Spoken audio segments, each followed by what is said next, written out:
berlatar belakang pendidikan Master Engineering Science University of New South Wales Sydney dan memutuskan bergabung di dunia asuransi bersama Prudential Indonesia di tahun 2004. Beliau telah meraih 2 kali TOT, 5 kali COT, 13 kali MDRT, Top Producer 2021 Based on Premium, Finalist Top Agent Award AAJ 2021, Past MDRT Country Chair Indonesia tahun 2019 sampai dengan 2021, dan juga international speaker di berbagai negara di Asia. Wow, luar biasa ya. Tanpa berlama-lama lagi, mari kita sambut Ibu Miliana dari Pru Smart Sinergi Jakarta. Waktu dan tempat dipersilahkan. Oke, semangat pagi teman-teman semuanya. Semangat pagi Reza. Ya gimana keadaannya teman-teman? Semoga sehat selalu ya. Reza, saya memperhatikan, saya berjak bicara dengan beberapa agen-agen ya, baik agen di dalam tim saya maupun juga agen-agen di luar tim saya. Ada beberapa tipe orang di dalam masa-masa final sprint ini ya. Yang pertama itu adalah orang yang masih mau berjuang dengan all out ya. Itu adalah tipe yang pertama. Saya berharap teman-teman semua di sini adalah orang yang masuk dalam kategori pertama ya. Orang yang masih mau berjuang di dalam year end kita. Yang kedua, itu udah nyerah kalah ya. Waktu dikasih surat cinta ya dari ADS, udah wah nih kamu akan demosi nih. Kalau misalnya tidak mencapai akan demosi gitu ya. Terus jawabannya apa? Saya udah siap untuk demosi. Ya ampun gitu. Jadi udah menyerah kalah gitu kan ya. Nah, yang ketiga adalah orang yang masih berharap tapi ragu-ragu gitu kan. Nah, teman-teman masuk ke dalam kategori mana? Saya waktu di acara dengan Pak Rusli ya teman-teman di New Zealand, itu ada satu pembicara namanya Shelly Ann Fraser. Dia itu adalah seorang pelari sprint dari Jamaika, dan dia bilang bahwa kalau yang namanya lari sprint, itu benar-benar dia harus fokus dan nggak boleh nengok ke kiri ke kanan. Karena kalau waktu dia mau nengok ke kiri ke kanan itu ya gerakan dia nengok kiri aja itu sudah mempengaruhi sepersekian detiknya ya kan, sehingga akhirnya membuat dia tidak bisa mencapai goalnya. So teman-teman, di dalam masa-masa kita ini mau menjelang akhir tahun, tinggal 29 hari lagi, nggak usah nengok ke kiri, ke kanan, dia masih ngejar nggak ya? Yang ini masih ngejar nggak ya? Apa cuma aku doang yang ngejar? Teman-teman, fokuslah untuk mengejar impian Anda. Jadi teman-teman, hari ini saya berterima kasih kepada Pak Raymond, Pak Rusli ya, yang sudah memberikan pada saya kesempatan untuk sharing tentang gimana kita bisa mengakhiri akhir tahun ini. Saya sendiri, terus terang teman-teman, saya juga sedang mengejar ya, artinya sih juga bukan sudah mencapai.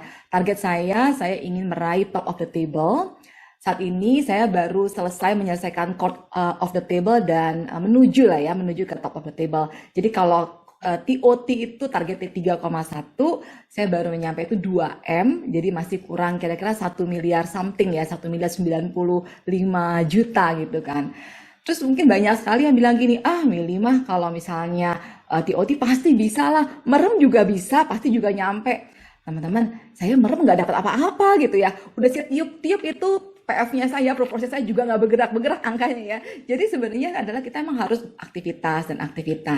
Nah teman-teman, saya ingin men-sharingkan slide saya teman-teman ya untuk hari ini. Semoga kita semuanya juga bisa mendapatkan semangat, karena dengan saya sharing, saya sendiri pun juga bisa mendapatkan semangatnya. Salah satu keuntungannya saya gitu ya adalah ketika saya lowbat adalah saya harus jadi speaker gitu. Kenapa? Karena itu akan membuat saya untuk keep energy gitu kan. Nah teman-teman, tema saya adalah hari ini adalah the final push for year end. Maksudnya gimana dalam year end ini tuh kita bisa mengerjakan yang terbaiknya. Saya mendapatkan satu inspirasi dari salah seorang speaker yang dia mengatakan tentang seorang pelukis, yaitu namanya Vincent van Gogh. Teman-teman kalau misalnya bisa googling ya, Vincent van Gogh itu dia hidup di tahun 1800-an. Dan karyanya itu sampai 2100 lukisan, indah-indah karyanya ya. Ada karya tentang alam, bentangan alam, lalu kemudian ada tentang benda, tentang potret diri gitu kan ya. Nah, satu kali si Vincent ini dia ditanya, Vincent, kok kamu bisa menggambar dengan begitu indah gitu, dengan melukis dengan begitu indah? Kok sampai banyak banget lagi 2100 lukisan kan dalam hidupnya dia. Dan Vincent mengatakan kalimat ini yang memang kalau teman-teman googling ya, ini kalimatnya Vincent van Gogh yang sering kali dikutip dan ini sangat-sangat inspire. Even kita sekarang udah di tahun 2022 ya teman-teman ya, udah 200 tahun nih. Dikatakan bahwa I dream my painting and then I paint my dream. Jadi saya sudah membayangkan dulu nih kayak apa lukisannya. Setelah itu barulah saya paint my dream. Nah teman-teman sudah membayangkan nggak apa yang akan menjadi goalnya teman-teman? Apa yang akan terjadi ketika teman-teman bisa meraih goal teman-teman? Apakah itu Double Star Club?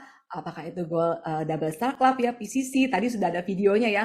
New York, Miami, teman-teman bisa ngebayangin nggak? Kira-kira nanti pas 1 Januari teman-teman sudah confirm mencapai Star Club, teman-teman mendapatkan hadiah jalan-jalan ke New York gitu kan ya. Atau ketika teman-teman pengen mau promosi nih, apa yang akan terjadi? Teman-teman bisa bayangkan panggung promosinya teman-teman. Kalau kayak saya membayangkan top of the table yang ketiga kalinya yang akan terjadi di dalam masa pandemi ini. Itu yang menjadi challenge-nya saya challenge myself. Bukan hanya 2020 saya mencapai top of the table ataupun 2021, tapi bagaimana 2022 ini saya bisa mengulang kembali top of the table-nya. Nah teman-teman, saya mengajak kita bisa imagining dulu ya. I dream my painting and then I paint my dream. I dream my painting. Kira-kira apa yang menjadi feelingnya teman-teman ketika teman-teman bisa mencapai goalnya teman-teman? Siapa orang yang pertama yang akan teman-teman sampaikan berita baik ini? Apa reaksi diri mereka? Dan kemudian apa yang teman-teman lakukan to reward yourself? Jadi ketika kita sudah bisa punya satu gambar yang jelas tentang masa depan yang akan terjadi, dalam 1 bulan lagi ya teman-teman, kita akan tahu semuanya apakah kita akan mencapai meraih goal kita atau kita gagal gitu kan ya.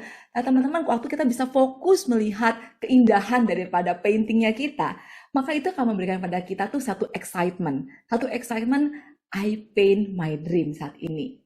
Nah, saya teringat dengan tahun pertama saya meraih top of the table, ya pada waktu itu tahun 2020, masih di awal tahun di Januari 2020, saya set dream saya mau mencapai top of the table. Sebelumnya saya mencapainya court of the table ya, 3 kali lipat MDRT. Tapi tahun 2020 itu tahun yang sangat spesial. Kenapa? Karena saya bilang bahwa saya pengen meraih nih top of the table. Tahun itu adalah tahun di mana saya juga menjabat sebagai country chair MDRT Indonesia. Jadi saya punya satu kerinduan dan dorongan bahwa saya ingin menjadi role model gitu bagi industri ini. Kalau saya bisa echoing MDRT ke company-company ke seluruh Indonesia, ayo bisa meraih MDRT, COT, TOT. Masa sih cuma bisa nyuruh-nyuruh doang sih? Masa sih nggak bisa membawa diri saya ke sana? So I challenge myself to achieve my top of the table. Nah saat itu saya memang menghubungi Mr. Solomon Hicks ya, yang adalah mentor saya. Saya bilang, Mr. Solomon Hicks boleh nggak untuk mementor saya? Karena saya ingin sekali meraih dari COT menjadi TOT. Buat saya itu tuh double target kan ya. Jadi 2 kali targetnya itu kayaknya beyond tinggi sekali gitu kan. Nah, kemudian Solomon Hicks bilang seperti ini sama saya, Milly, sebenarnya kalau kamu mau meraih top of the table, ada 2 tipe coaching. Yang pertama itu adalah mindset coaching ya kamu ya. Jadi saya coaching untuk secara mindset bahwa top of the table itu memang difficult but still achievable. Ya, jadi itu mindsetnya. Yang kedua itu adalah skillnya, coaching skill. Nah, katanya Solomon Hicks bilang, karena kamu di Indonesia dan saya juga tahu kamu juga udah bisa lah sebenarnya kalau untuk menjual, kamu sudah terbukti nih bisa meraih MDRT, COT. Saya nggak akan sentuh untuk skillnya. Kenapa? Karena you know how to do it. Yang saya akan sentuh adalah mindsetnya kamu. Bagaimana kamu tetap bisa punya satu mindset yang positif, tetap bisa punya satu mindset yang bisa melihat bahwa goal top of the table itu adalah achievable. Nah, teman-teman di dalam tahun 2020 ya, akhirnya kita Maret masuk ke dalam pandemi kan. Dan waktu di dalam pandemi, terus terang kan kita semuanya jadinya nggak bisa pergi keluar rumah, nggak bisa prospek, yang tadinya aktivitas kita harus ketemu orang, meyakinkan mereka untuk membeli polis, tiba-tiba kita harus dalam tanda kutip dirumahkan, nggak tahu gimana caranya menghubungi orang, so many uncertainties gitu, sehingga akhirnya orang juga mungkin nggak berani mengambil komitmen jangka panjang untuk membeli asuransi. Nah, dalam masa-masa seperti itu, setiap sebulan sekali Mr. Solomon Hicks itu connect dengan saya dan dia selalu bilang, Milly, top of the table is difficult but still achievable. Jadi dia mengatakan seperti itu sama saya, dia memasukkan dalam pikiran saya bahwa top of the table itu memang sulit, tapi still achievable kan. Nah itu akhirnya membuat saya akhirnya bisa menyelesaikan tahun 2020 saya itu dengan akhirnya saya bisa meraih goalnya saya. Dan sejak itu teman-teman saya menemukan ahanya. Oh iya ya, jadi ternyata sebenarnya membuat kita bisa sukses itu bukan soal sekedar skill yang kita punya. Skill itu gampang kita pelajari, kita gampang copy ya, apalagi training-training Prudential itu banyak banget ya, dari agensi, dari Prudential tuh banyak sekali. Apalagi teman-teman kalau masuk ke dalam Google gitu ya, masuk ke dalam websitenya NDRT, resource-nya itu banyak sekali bicara mengenai coaching. Tetapi yang terpenting di dalam masa-masa ini adalah mindsetnya teman-teman. So itu Resa, jadi bagaimana kita tuh bisa punya satu mindset and belief gitu ya, dan kemudian action and strategy. Hari ini saya akan bahas dua hal itu, Resa. Oke, luar biasa ya dari penjelasan yang sangat detail ya. Nah, tapi Ibu, kira-kira mindset apa yang perlu dimiliki untuk mengatasi challenge yang ada dan bisa moving forward di 29 hari terakhir ini, Bu? 29 hari tersisa, kira-kira gimana, Bu? Ya, ini karena udah tinggal 29 hari ya, Resa ya. Jadi benar-benar deg-degannya makin kenceng ya. Nah, itu dia Kalau kan. misalnya 22 bulan lagi sih oke lah ya. Tapi ini 29 hari, jadi Betul. deg-degannya makin kencang. Tapi yang tadi saya katakan sih, Resa, bahwa ya memang ada orang-orang yang masih berjuang ya, yang masih mengatakan bahwa iya saya masih mau memperjuangkan dream saya. Ada orang-orang yang tadi saya katakan, udahlah, udah nggak mungkin lah. Ada yang ragu-ragu. Nah, saya katakan, orang yang ragu-ragu itu tidak akan mencapai. Tapi orang yang masih berjuang dan yakin dengan goalnya, dialah yang akan mencapai. Nah, saya share screen ya, teman-teman ya, dan juga Resa, tentang mindset and belief apa sih yang harus kita miliki dalam 29 hari ini, yang saya terapkan juga di dalam diri saya. Yaitu seperti apa yang dikatakan oleh Mr. Solomon Hicks ya, selalu mengatakan, Millie, have big spirit gitu kan. Kamu harus bisa punya tuh big spirit. Big spirit itu adalah satu spirit bahwa kita mau mengerjakan gitu kan, pekerjaan ini. Karena dikatakan bahwa we have something special to offer that is above and beyond insurance. Teman-teman kayak saya ya, saya kan masih kurang 1 miliar kan, 1 miliar 95 juta, teman-teman hampir 1,1 kan. Nah, bagaimana saya bisa melihat angka 1 miliar itu? Teman-teman mungkin ada yang kurang 100 juta atau mungkin kurang 500 juta, terserah ya angkanya berapa ya. Kemarin saya juga ada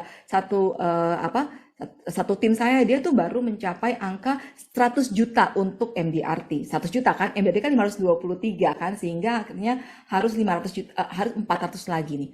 Nah, 400 ini, so apa yang bisa yang menjadi mindset kita? Kita melihat itu sulit atau itu achievable? Kalau saya melihatnya angka saya 1 miliar itu memang sulit, tapi achievable. Dan saya pengen punya big spirit. Kenapa? Karena bukan cuma sekedar saya menyelesaikan 1 miliarnya saya. Tetapi bagaimana saya akhirnya melalui pekerjaan saya, I offer something that is above and beyond insurance. Nah itu adalah mindsetnya, selalu big spirit. Waktu hari Sabtu yang lalu ya, Sabtu yang lalu itu saya itu join field dengan agent saya. Ini agent baru nih. Nah, si agent baru saya ini tuh dia lagi prospek big cases. Big cases itu jadinya si suami itu 5 miliar untuk UP perwarisan, istrinya tuh 5 miliar untuk UP warisan ya, karena usianya udah 60 tahunan. Jadi itu kira-kira premi itu 600 jutaan ya untuk si suami dan 400 juta untuk si istri. Kalau closing sih 1 miliar ya buat agent baru saya. Nah, singkat cerita tuh, jadi agent baru saya sudah bertemu dengan si prospeknya, dan kemudian si suaminya itu udah kepengen gitu ya, bagus ya, karena dia udah umur 65 gitu kan ya, siapa sih yang bisa jamin bahwa dia bisa hidup panjang, ya anyway kan, life expectancy buat laki-laki itu 68 loh gitu ya di Indonesia.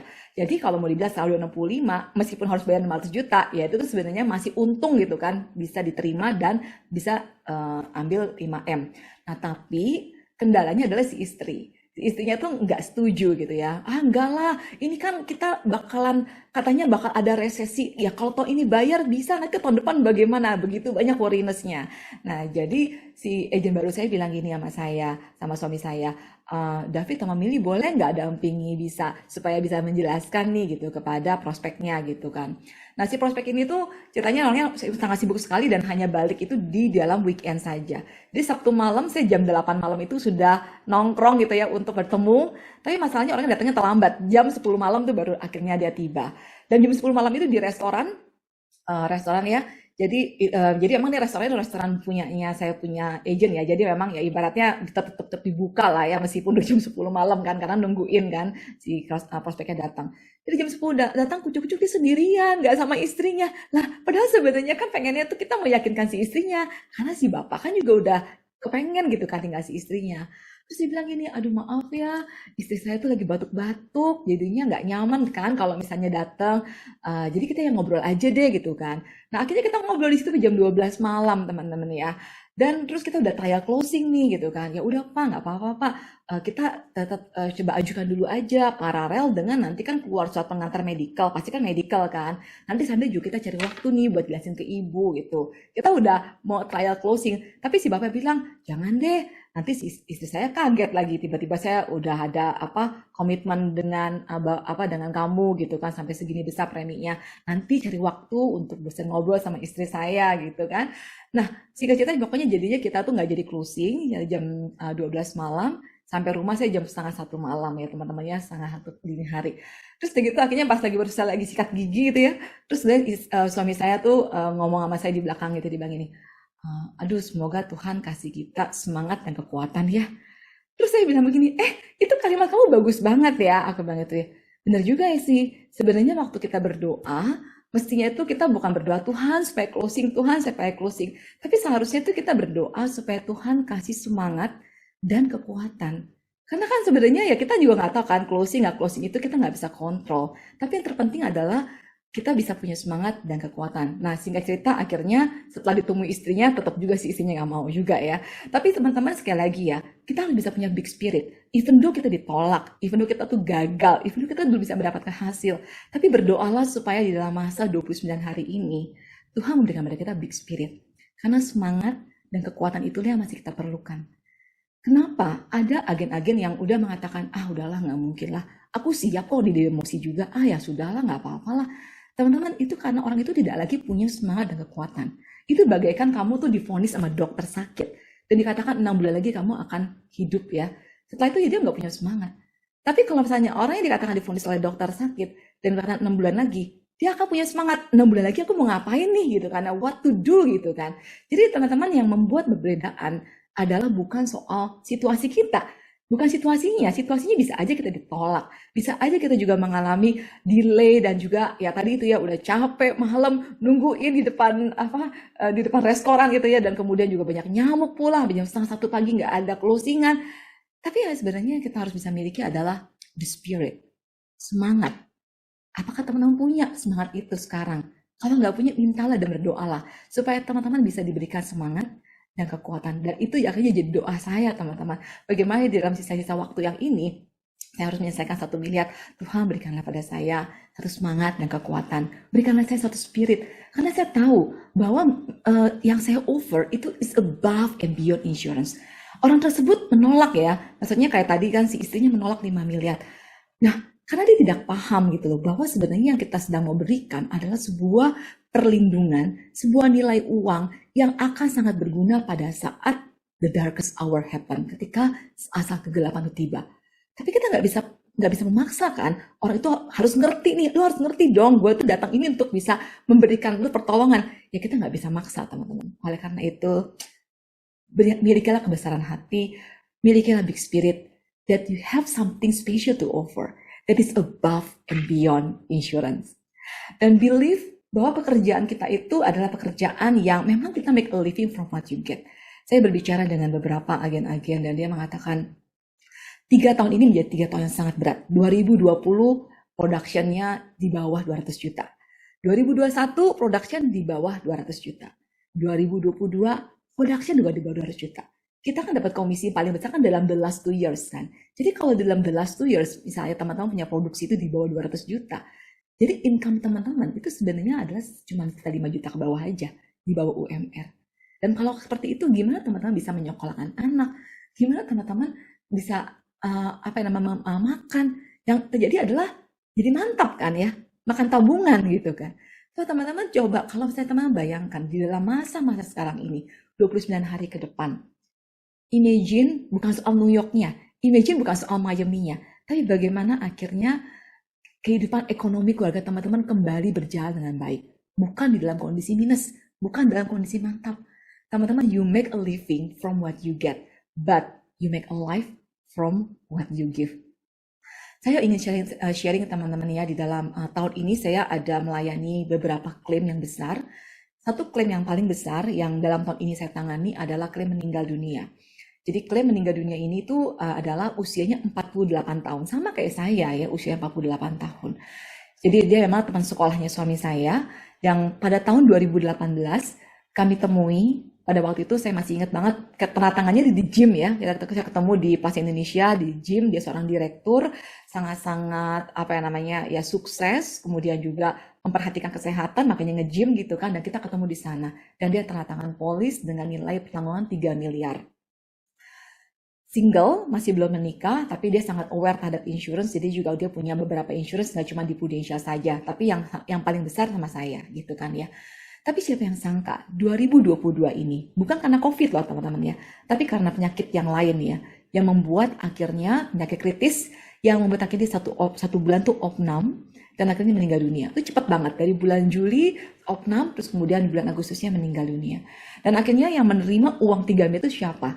Yang menerima uang 3 miliar itu adalah mamanya, ya si tante ya. Si tante ini udah umur 67 tahun dan dia masih nangis-nangis ya dengan kondisinya. Dan akhirnya ketika saya infokan bahwa sudah ditransfer uangnya yang 3 miliar itu, saya bilang begini, Mili, tante boleh nggak minta nomor rekening kamu? Aku bilang, buat apa tante? Ya soalnya tante pengen memberikan ucapan terima kasih gitu kan atas klaim yang sudah dibayarkan. Terus aku bilang, oh enggak tante, enggak usah. Itu adalah untuk tante, bukan untuk saya gitu. Saya adalah cuma agen asuransi yang membantu di awal. Sudah diberikan bayaran oleh Prudential. Jadi tante nggak usah khawatir gitu kan ya. Jadi klaim ini tuh untuk tante aja. Terus dia maksa-maksa, buat anak kamu Mili, dia bilang tante mau kasih gitu. Saya bilang, enggak tante, ini untuk tante. Karena tante kan masih usia 67. Selama ini kan anak tante yang menopang kehidupan tante. Kita nggak tahu tante, barangkali Tuhan kasih kekuatan dan kesempatan tante bisa umur 20 tahun ke depan, 25 tahun ke depan, atau bahkan 30 tahun ke depan. Nah uang ini kan perlu dipegang, supaya bisa jadi pegangan buat tante. Nah teman-teman, kalau saya mengingat kembali peristiwa-peristiwa seperti ini dan ketika saya menghadapi penolakan-penolakan kayak tadi itu ya, pulang jam 1:30 pagi, istrinya katanya nggak suka asuransi, nggak percaya asuransi, nggak mau gitu di-insure 5 miliar. Saya teringat dengan hal seperti ini lagi, yang memang klien-klien saya yang sudah menerima ya, atau ahli warisnya menerima, disitulah mereka akan mengatakan terima kasih atas apa yang sudah kita lakukan. So, have big spirit teman-teman, punya semangat dan kekuatan. Meskipun kamu menghadapi penolakan, meskipun juga orang belum memahami apa yang kamu kerjakan. Kenapa? Karena at the end of the day, someone akan berterima kasih terhadap apa yang kita lakukan pada mereka. Ya, nah teman-teman, kenapa saya bisa meraih dari MDRT naik ke COT ya teman-teman, tahun 2017 ya teman-teman ya, adalah tahun dimana akhirnya saya bisa pertama kalinya meraih COT saya. Karena saya menemukan bahwa selling itu sebenarnya adalah is a transfer of feeling rather than a transfer of knowledge. Seringkali kita kan bilang bahwa gimana cara dapat bikis, gitu kayak kita mau berusaha untuk add another zero, memberikan proposal yang lebih besar, misalnya proposal yang 100 juta per tahun atau 200 juta per tahun. Tapi sebenarnya teman-teman bukan soal masalah proposalnya, bukan soal masalah pinter ngomong-ngomongnya, tetapi what is your feeling terhadap profesi ini? What is your feeling terhadap produk ini? Karena sekali lagi teman-teman, feeling itulah yang akan ke transfer. Dan feeling apa yang teman-teman punya? Pengalaman-pengalaman klaim yang teman-teman miliki bersama dengan nasabah gitu ya, atau cerita-cerita klaim yang pernah teman-teman dengar, meskipun teman-teman mungkin masih agen baru ya, belum pernah punya cerita klaim, tapi lihatlah itu sebagai satu big spiritnya teman-teman gitu kan. Dan saya sendiri pun adalah beneficiary daripada polis saya sendiri. Jadi siapa sih yang bisa mendapatkan manfaat dari polis kita? Dalam peristiwa saya tahun 2017 ketika saya terkena kanker tiroid, ya saya menjadi beneficiary atas my own financial planning. Nah, jadi teman-teman di dalam masa-masa seperti ini ya, dalam 29 hari tinggal 29 hari ini, di dalam tim saya ini cukup banyak mereka-mereka yang akhirnya ngambil polis buat dirinya mereka sendiri. Ada yang ngambil polis 3 miliar, ada yang ngambil polis 1 miliar, PCB gitu ya. Ada yang ngambil polis lagi 4 miliar gitu, atau misalnya 200 juta, 500 juta. Ya nggak apa-apa gitu. Kenapa? Karena ketika misalnya kita mengambil buat diri kita sendiri, meskipun dalam tanda kutip lumayan juga kan buat ngejar produksi gitu ya teman-teman ya. Tapi satu sisi yang lainnya, kita juga tahu gitu ya, bahwa sebenarnya memang kita butuh polis itu. Nah, saya di dalam pengalaman saya jadi agen asuransi dari tahun 2004, saya membeli polis berkali-kali ya. Dan memang terus terang banyak kali kesempatan beli polis itu di dalam masa-masa udah kayak gini ya, akhir-akhir tahun mau ngejar target, udah beli dah gitu kan ya. Tapi siapa sih yang sangka gitu ya, kalau tahun 2017 ketika saya itu terkena kanker, akhirnya semua klaim saya dibayarkan melalui hospital dan saya mendapatkan my critical illness claim. Dan saya bisa katakan bahwa my claim is the biggest claim that I ever handle. Jadi dalam 18 tahun karir saya menangani klien-klien yang sakit kritis, meninggal dunia, apapun ya kan, maka klaim saya masih yang paling besar rekornya gitu kan. Artinya apa? Artinya saya melakukan financial planning buat diri saya sendiri. Dan ketika hal itu terjadi, itu yang memberikan pada saya peace in mind financially. Saya juga bisa debt free pada waktu saya punya KPR dan saya bisa bayarkan lunas KPR saya. Dan juga saya melihat asuransi itu is a dream keeper. Kenapa? Karena saya punya impian buat anak saya bisa sekolah ke luar negeri. Tapi uang itu ternyata sudah tersedia melalui uang asuransi yang ada. Nah teman-teman, saya ceritakan hal ini tuh pada klien-klien saya. Sehingga akhirnya mereka bisa melihat bahwa feelingnya saya terhadap insurance itu begitu deep gitu ya, begitu dalam sekali, begitu luas sekali, dan begitu kuat sekali, sehingga mereka mengatakan, Milly, saya juga mau seperti itu. Ya, jadi waktu kayak kemarin, saya cerita sama klien saya, dia bilang, saya mau Milly, saya mau gitu ya. Jadi beberapa closing-closingan saya banyak kan tuh PCB di dalam tahun-tahun terakhir ini ya teman-teman ya. Karena memang akhirnya saya men-sharingkan tentang pentingnya kita punya critical illness. Jadi teman-teman itu adalah mindsetnya. Jadi Reza kalau mau dibilang mindset apa yang kita perlukan di dalam 29 hari ini, ya mindset tentang kamu harus bisa punya belief tentang who you are and what you do. Sehingga akhirnya ditolak dan sebagainya itu adalah hal yang sangat-sangat biasa terjadi. Tapi as long as kamu bisa punya semangat, kamu bisa punya kekuatan, kamu juga bisa punya satu keyakinan tentang apa yang kamu lakukan. Itu yang menolong kamu untuk bisa menyelesaikan 29 hari ke depan ini, Reza. Wah, luar biasa ya. Tadi kalau saya lihat chat-chatnya, wah tersentuh Bu Milly, luar biasa, keren sekali. Wow, itu sangat-sangat membangkitkan kita punya semangat ya. Big spirit ya Bu Milly, intinya big spirit ya. Thank you banget untuk sharing konsep mindsetnya Bu. Nah, yang selanjutnya mungkin banyak pertanyaan juga mungkin ya dari kanan kiri, dan selama saya mungkin di agensi juga banyak pertanyaannya. Kira-kira apa sih tips and tricks untuk meyakinkan nasabah nih untuk pentingnya proteksi, dan juga mungkin ada pengalaman-pengalaman tadi sebenarnya Bu Milly sudah sampaikan salah satu pengalamannya yang dirawat di rumah sakit sendiri gitu ya, dan itu bisa diceritakan ke nasabah. Nah, kira-kira gimana Bu? Iya, jadi kalau saya melihat ya, dalam pengalaman saya, waktu kita sedang meyakinkan nasabah, jangan lupa itu kita harus ada stories. Karena the fact tells, but the story sells. Jadi fakta-fakta itu hanyalah mengatakan, memberitahukan fakta bahwa PCB 88 itu sangat-sangat bagus, 5 tahun bayar produksi perlindungan seumur hidup gitu kan ya. Itu adalah fakta. The fact tells, but the story sells. Jadi teman-teman, cobalah teman-teman bisa punya story dan ucapkan hal itu. Story-nya tadi saya bilang kan, mungkin itu pengalaman pribadi teman-teman sendiri, atau misalnya pengalaman dari klien-klien teman-teman hadapi gitu kan ya. Atau misalnya kalau kalian adalah agent baru belum ada pengalaman, ya ambil pengalaman dari orang lain gitu kan untuk bisa diceritakan. Banyak sekali testimoni-testimoni story. Saya percaya bahwa orang yang mengalami, masyarakat Indonesia yang mengalami keindahan asuransi itu jauh lebih banyak daripada orang-orang yang komplain terhadap produk asuransi. Itu saya yakin ya. Jadi sebenarnya kita bisa gampang sekali untuk mengkolek stories. Dan remember, kita kan ada di dalam life insurance business ya.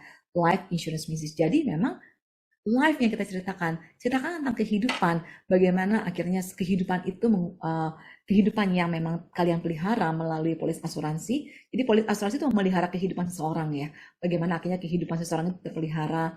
Kayak saya waktu tahun ini juga saya ada klien yang dia itu bypass jantung. Nah, bypass jantung itu karena juga dia terkena COVID ya kan, dan juga lanjut dengan bypass jantungnya, jadi 1 bulan ada di rumah sakit itu sampai habis 600 juta. Dan dia bilang begini, tanya, Mili, saya tuh setiap berapa hari saya minta istri saya ke bawah untuk cetak print, berapa tagihannya? Dia bilang, hah, 1 juta. Terus lama-lama, hah, 200 juta. Aduh, bisa apa kagak nih? Ini masih bisa diklaim apa kagak? Terus dia bilang, hah, 300 juta. Itu argonya naik-naik terus gitu kan. Dia bilang, aduh, kalau saya nggak punya asuransi bisa jantungan, dia bilangnya. Akhirnya total-total tuh 600 juta. Dia bilang, untung kamu sudah punya asuransi kan, Black Card. Kalau nggak, kamu bisa jantungan lagi gitu ya. Dia bilang, gila ya, bener-bener ya masuk rumah sakit itu nggak main-main ya. Tapi ya dia bilang, aduh terima kasih banget ya Amelia. Ya, karena kamu sudah menawarkan saya itu Black Card gitu kan. Sehingga akhirnya kita bisa nggak usah khawatir di dalam masa-masa seperti itu. Jadi jadi dia cerita gitu kan, di dalam 1 bulan itu dia ada waktu di mana dia itu anniversary, jadi wedding anniversary-nya. Jadi waktu saya kunjungi ke mereka di rumah sakit ya, dia bilang, kamu tahu nggak Mil, ini kan wedding anniversary kami kan ke-28. Jadi di dalam wedding anniversary kami ini yang kami dalam tanda kutip rayakan di rumah sakit, itu sampai si suaminya nulis surat ke istri, terus istri nulis surat pada suami. Dan isinya tuh kira-kira seperti ini. Ini adalah wedding anniversary kita ke-28. Ini pun kita rayakan di rumah sakit. Kita juga nggak tahu sih berapa lama lagi, apakah tahun depan masih bisa merayakan wedding anniversary, dan masih berapa tahun lagi kita masih bisa merayakan wedding anniversary bersama-sama. Karena ternyata kan dia sudah bypass jantung dan juga udah umur 56 gitu kan. Jadi mereka sampai nangis-nangisan berduaan gitu Pak. Saya waktu dengar hal itu jadi saya juga nangis juga gitu kan ya. Ya ampun, sampai seperti itu ya. Jadi benar-benar orang yang di dalam masa-masa sakit, mereka itu emosinya itu benar-benar luar biasa sih. Ya saya juga ngalamin sendiri kan waktu saya sakit ya. Tapi orang masih yang seperti ini kan, udah spot jantung dengan tagihan 1 juta, 200 juta, 300 juta.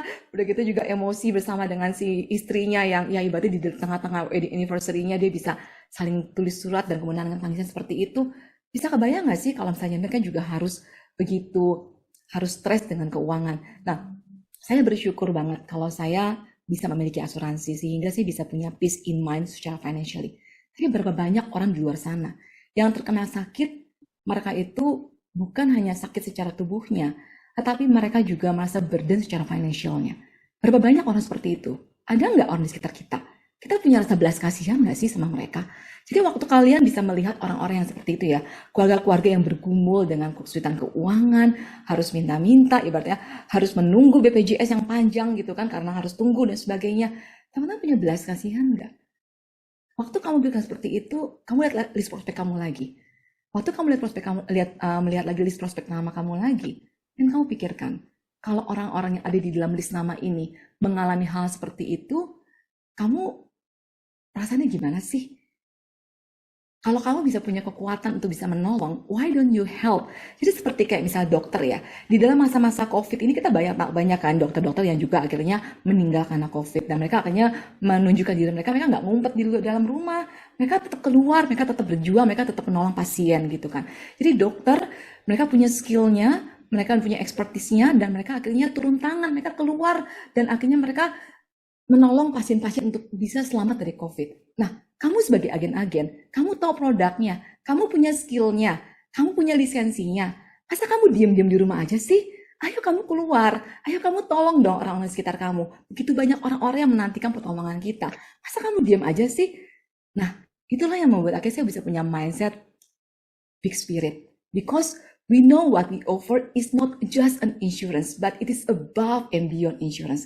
Satu peace in mind, satu ketenangan hati, satu perlindungan bagi si istri, bagi si anak-anak. Nah itu sih, Resa. Oke, luar biasa ya. Jadi intinya kita meyakinkan dengan fakta-fakta yang ada, dengan fakta-fakta yang sudah terjadi, sehingga si calon nasabah itu bisa yakin bahwa memang kita dengan punya asuransi itu bisa menolong kehidupan banyak orang, bisa membantu kehidupan banyak orang ya. Luar biasa. Dilanjutkan Bu Mili, silakan. Oke, jadi saya memang banyak tadi bicara mengenai mindset karena menurut saya itu adalah hal yang paling penting banget, sama seperti kayak Mr. Solomon Hicks bilang kan, bahwa sebenarnya skill itu saya nggak usah ajarin, kamu pasti udah bisa. Tapi yang dia pegang terus-menerus adalah soal mindset. Jadi ketika tahun ini, ketika saya tahun ketiganya saya mau meraih TOT dan saya masih melihat angka 1 miliarnya saya gitu kan, maka saya selalu ya teringat dengan apa yang dikatakan oleh Mr. Solomon Hicks gitu kan, bahwa mindset kamu harus strong, kamu harus tetap bisa melihat target kamu ini yang 1 miliar lagi menuju ke TOT itu memang difficult banget gitu kan ya, but still achievable. Ya itu yang penting itu teman-teman. Jadi teman-teman apapun target teman-teman, teman-teman harus bisa punya mindset. Nah sekarang saya masuk ke dalam part kedua ya, action and strategy. Apa nih gitu kan? Sebenarnya banyak hal-hal yang bisa kita lakukan. Nah yang pertama teman-teman ya, ini saya sharing tentang gimana caranya kita bisa tadi closing ya, adalah tentang story gitu kan ya. Tapi saya juga mendapatkan hal ini teman-teman dari salah satu juga pembicara MDRT adalah sell the vision of the future. Jadi kita menjual masa depan. Jadi kamu bukan menjual polis, tetapi kamu menjual masa depan. Saya cerita ya Reza ya, waktu tahun 2021 kemarin, tahun lalu ya, itu saya renovasi rumah saya. Soalnya kan kita kan memang selama ini kan work from home, kita juga pengen rumah kita menjadi rumah yang enak gitu. Saya juga pengen punya tempat yang nyaman juga kalau saya misalnya mau webinar atau mau Zoom dan sebagainya. Jadi akhirnya saya panggil desain interior untuk datang ke rumah saya. Dia adalah klien saya, masih muda sih, umur 27 gitu. Saya bilang, Dena, tolong bantuin dong. Saya pengen renovasi rumah, tapi tolong didesainkan rumah saya biar cantik gitu kan ya. Karena rumah saya sebenarnya plain banget sih gitu kan. Dan saya juga bukan tipe orang yang artistik banget. Terus akhirnya dia masuk ke dalam rumah saya, dia bilang begini, kok kayaknya gelap ya Bu Mili ya, kayak kurang penerangan gitu. Nanti saya buka ya terserah deh kamu mau kayak gimana lah. Pokoknya kamu coba pikirkan kira-kira nih apa yang bisa dilakukan. Saya bilang ini juga ruang dapur saya kecil banget, saya pengen lebih besar lagi gitu kan. Oh ya udah Bu Mili pindahin aja ya si kamar pembantu ke atas gitu kan. Tapi nanti bisa nggak ya? Bisa dibilangnya. Jadi udah diliatin semua. Akhirnya sama dia tuh dia bikinin sama saya itu adalah gambaran tentang apa ya namanya, satu template gitu ya, pakai visualisasi ya karena pakai program ya, membayang anak kan dia foto canggih juga loh ternyata. Setelah foto gitu terus akhirnya dia bisa menggambar in such a way, mendesain rumah saya. Terus dia kasih lihat, Bumi nanti rumahnya kayak begini ya, temboknya saya robohin sedikit yang ini ya supaya bisa kelihatan lebih terang. Terus kemudian yang ini ya saya kasih kaca ya dan sebagainya gitu kan ya. Wah, pas lagi saya lihat desainnya dia, saya langsung jatuh cinta gitu. Gila ya rumah gue bisa sebagus ini ya di tangan seorang desain ya gitu kan ya. Terus akhirnya kan desain itu kan bekerja sama dong dengan si kontraktornya. Dihitung dong berapa. Jadi berapa tuh kalau misalnya saya pengen renovasi rumah saya yang lantai bawah gitu. Sebenarnya saya cuma bilang, saya sih sebenarnya budget saya sekitar 100 juta gitu kan untuk mendesain ruang bawah saya, karena basically kan nggak terlalu banyak yang dirombak kan gitu kan, hanya cuma layoutnya aja. Tapi dihitung-hitung ternyata 200 juta teman-teman ya, 200 juta nih. Jadi sebenarnya double the budget dong, dari 100 jadi 200 gitu kan. Tapi saking saya itu sudah jatuh cinta dengan gambar desain yang diberikan sama si Dena nih ya, arsiteknya saya ya, dia desain interiornya. Saya langsung bilang, ya udah jalanin aja deh gitu kan. Nah, dia sudah menjual the vision of the future pada saya sehingga akhirnya saya willingly untuk akhirnya meningkatkan budget saya dari 100 ke 200. Nah, akhirnya dari situ saya belajar teman-teman. Itulah sebenarnya yang harus kita lakukan kepada klien-klien kita, kepada prospek-prospek kita. Waktu kita sedang menawarkan asuransi, bukan cuma sekedar menawarkan, murah loh. Bukan. Tapi kamu coba sell the vision of the future. Apa sih yang akan terjadi kalau kamu ambil polis ini? 2 bulan yang lalu saya closing ya, satu case itu umur 63 tahun Purwarisa. Dia seorang dokter dan dia juga sudah ada nasabah lama saya, cuman polisnya udah lama banget deh. Karena polisnya cuma 500.000 dan kemudian juga pelindungan cuma 100 juta rupiah, cuma 100 juta rupiah gitu teman-teman, diambil di tahun 2005, ya ampun dari April sampai sekarang gitu kan ya. Dan kemudian akhirnya saya bertemu dengan dia sudah umur 63, masih praktek ya, karena saya bilang masih praktek nggak? Oh masih, nah, tapi suaminya sudah pensiun dan dia punya 1 anak. Nah kemudian waktu bicara mengenai pewarisan ya teman-teman ya, ternyata pewarisan di umur 63 lumayan juga harganya ya. Kalau misalnya untuk UP 500 juta, bayar premi itu 73 juta per tahun untuk 5 tahun bayar. Jadi kalau 73 juta kali 5, itu kan udah 350 kan ya. Hanya untuk mendapatkan 500 juta. Kan kayaknya dalam tanda kutip kurang menguntungkan ya dibandingkan kalau kita masih usia muda. Tapi ya namanya orang udah umur 63 mau diapain? Saya terus terang awalnya saya agak ragu nih. Waktu saya pengen berangkat dari rumah saya udah pikir, kayaknya nggak yakin ya dia mau apa enggak ya 73 juta hanya untuk mendapatkan 500 juta gitu. Nah akhirnya waktu saya ngomong dengan dia setelah kan cerita tentang di mana dia di kantor, dia juga pengen persiapan pensiun, sampai dia bilang begini sama saya, kami berdua udah beli kuburan Omil di San Diego. Hah? Iya. Terus tiba iya ternyata sampai anak saya ngoceh-ngoceh, ngapain sih si mami sama si papi sampai beli kuburan kayak begitu? Ya soalnya dia bilang, kan dia tahu kan anaknya dia umur 30 ini memang punya penyakit. Ada penyakit tumor gitu kan, tumor otak, pernah tumor otak, makanya di umur 30 ini juga belum menikah gitu. Saya nggak mau jadi beban buat anak saya. Jadi saya siapin semuanya, sampai kuburan pun saya siapin. Nah, akhirnya saya masuklah ke perwarisan teman-teman. Saya bilang, iya dokter, bener banget, mesti mempersiapkan. Kenapa? Karena pada saat nanti kita sampai ada apa-apa, kan tetap aja butuh. Nah, uang yang 500 juta ini, saya bilang gitu ya, ini adalah uang yang nanti bisa berguna untuk final expense ataupun juga untuk bertahan hidup untuk beberapa saat buat anaknya dokter, ya kan? Tadi aja dokter kan udah mempersiapkan untuk kuburan. Sekarang mempersiapkan juga dalam bentuk cash, karena yang dibutuhkan itu adalah cash. Nah teman-teman, ternyata setelah saya sell the vision of the future bahwa dia pengen juga mempersiapkan supaya nanti anaknya nggak repot dengan kondisi memang anaknya juga ya memang ada penyakit gitu ya. Akhirnya dia bilang apa? Ya udah Mil, aku oke deh. Aku kaget sendiri loh waktu ke closing. Hah? Ternyata segitu powerfulnya ya. Ya bukan gimana, tapi ternyata emang benar teman-teman. Kita harus bisa sell the vision of the future. Sehingga akhirnya orang itu mau untuk menandatangan, untuk meskipun dalam tanda kutip udah nggak masuk akal ya angkanya kan. Maksudnya terlalu mahal juga gitu. Mungkin kalau gue jadi dia belum tentu gue mau misalnya. Tapi akhirnya orang tuh memang membeli karena emosi, bukan karena logika gitu ya. Tapi dia memang membeli karena emosi. Karena ya dia bisa melihat the future of the vision of the future-nya, sama seperti tadi saya udah jatuh cinta gitu kan, sehingga ya sekarang rumah saya udah jadi bagus, dia juga lebih instagramable kalau menurut saya, sehingga kalau saya teman-teman datang, tim saya datang, kita bisa tempat pakai kumpul-kumpul gitu kan. Nah jadi itulah ya teman-teman bagaimana waktu kita memang mau action. So teman-teman waktu action jangan cuma sekedar jual polis, tapi sell the vision of the future. Nah yang kedua, teman-teman jangan mengharapkan big cases ya, karena big case itu hanya datang itu cuma luck aja sih. Ya kan, di dalam sepanjang pengalaman saya 13 kali mencapai MDRT, saya itu juga mengalami big case itu hanyalah sedikit. Kebanyakan itu adalah work hard ya. Kalau mau dilihat di sini teman-teman tahun-tahun 2009, 2010, rata-rata case saya itu di atas 70. Tahun ini teman-teman saya sudah 45 yang issued, tapi itu kan belum nyampe TOT kan. Akhirnya saya estimasikan untuk saya sampai ke TOT itu saya mungkin masih butuh kira-kira 15-an polis lagi lah. Mungkin saya akan tutup di angka 60-an polis gitu. Jadi artinya memang dalam satu tahun itu kita harus produktif kan. Kalau kamu adalah agent yang full time, saya assume teman-teman yang hadir di sini banyak adalah full time ya. Karena jam segini kok bisa hadir gitu kan di dalam acara Power Session. So teman-teman kalau kamu adalah agent yang full time, masa kamu cuma produksi cuma satu tahun satu polis?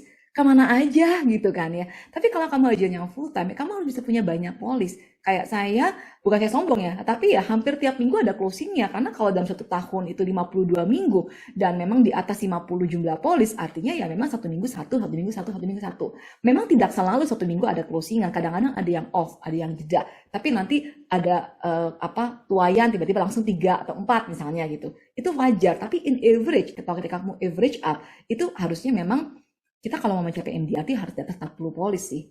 Karena kalau kamu mengandalkan case-case yang besar saja, ya kamu nggak akan bisa konsisten. Nah, the reason kenapa saya bisa konsisten, karena saya sudah ada habitnya, sudah ada polanya, sudah tahu bahwa memang saya harus lari sejauh itu. Hanya tahun kemarin teman-teman 2021 adalah tahun di mana saya bisa dapat big case ya di tanggal 2 September saya COT, dalam waktu 2 minggu saya top of the table. Gara-garanya saya dapat satu polisnya 2 miliar lebih ya teman-teman ya, sehingga akhirnya langsung membawa saya top of the table. Tapi itu saya cuma nemu satu kali doang sih. Selebihnya case-case biasa juga gitu. Jadi teman-teman harus bisa punya satu pemikiran bahwa jangan bagaikan merindukan kapan big cases lah, teman-teman kerja keras dong gitu kan, nggak cuma big casesnya aja.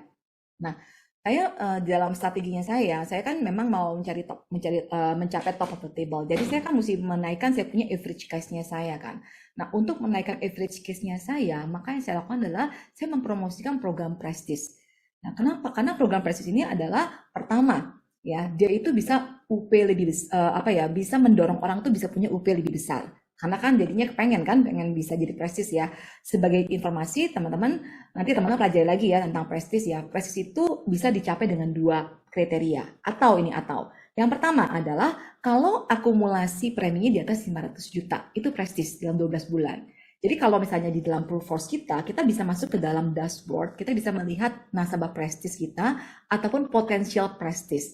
Nah, potensial prestis dia udah berapa? Misalnya, oh, in total dia sudah 200 juta. Nah, maka kita bisa encourage 300 juta lagi dong. Jadi bisa mencapai prestis. Gampang nggak? Dengan adanya produk-produk yang baru seperti sekarang 5 tahun bayar ya teman-temannya, itu sebenarnya memudahkan. Kenapa? Karena dengan kalau kita jualnya PCB, pewarisan, itu kan cepat ya, 70 juta, 100 juta. Itu membuat akhirnya orang tuh lebih gampang mencapai prestis. Itu cara pertama. Atau cara yang kedua adalah dengan UP.